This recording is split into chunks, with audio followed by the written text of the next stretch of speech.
जिन मंडियों से हमारे पास माल आता है, उन मंडियों से जो बैठे हुए लोग हैं, उन्होंने एक ब्रेकअप सरकार को भेजा है और वो ब्रेकअप उन्होंने कोर्ट के जरिए भी भेजा उनके पास और खुद भी एक कॉपी भेजा है।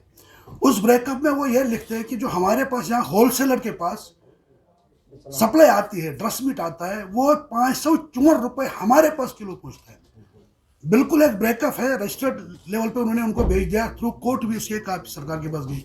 अगर 454 रुपये होलसेलर के पास पहुंचता है तो उसके बाद मुझे एक रिटेलर को देना है, तो मैं अपना मार्जिन लगा के ही तो उसको दे दूंगा ना, उसके बाद वो अपनी दुकान पे भेजेगा। तो सरकार ने अगर उनके पास 554 रुपये का ब्रेकअप पहुंचा तो मैं कैसे 450 में होलसेल रेट में गोश्त बेचूंगा और दुकानदार कैसे 480 रुपये बेचेगा। दूसरी बात, ये सरकार से सवाल है। दूसरी बात, सरकार ने अपने जो डिपार्टमेंट उनका चीफ हस्बेंड्री, उन्होंने उनसे ब्रेकअप मंगवाया।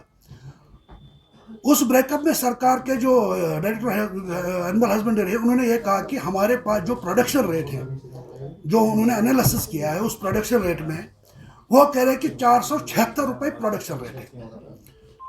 मैं सरकार के इस बात को मानता हूं कि 476 रुपये उनके पास जो है वो प्रोडक्शन रेट है, उसको भी मैं मानता हूं।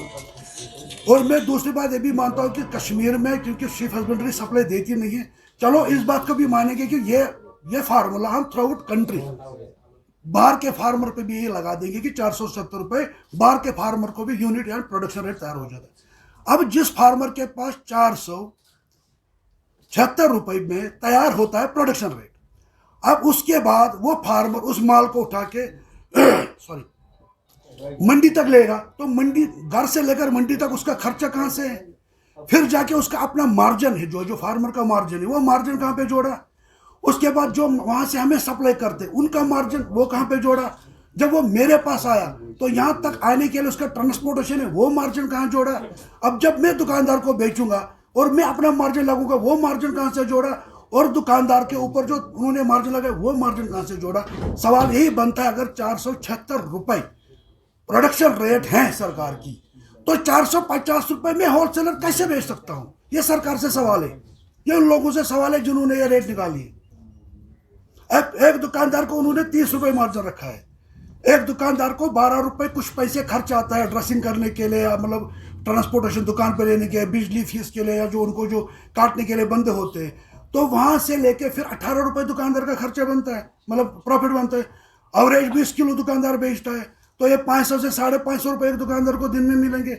उससे बेहतर दुकानदार वो किसी लेबर के काम में जाएगा, 9 बजे जाएगा, 4 बजे छुट्टी करके आएगा, 500 रुपये कमाएगा। उसको क्या परेशानी पड़ेगी? सुबह 6 बजे उठ के रात के 9 बजे तक वो दुकान पे 500 रुपये के लिए काम करेगा।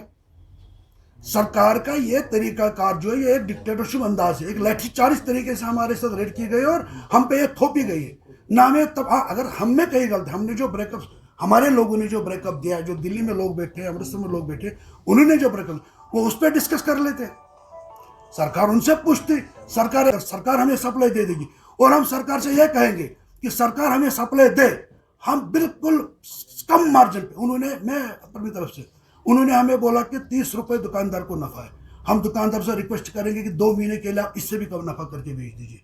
हम एज ए होलसेलर हम 1% भी नफा नहीं ले लेंगे, सरकार अगर हमें 400 में दे देगी, हम 400 में ही बेचेंगे।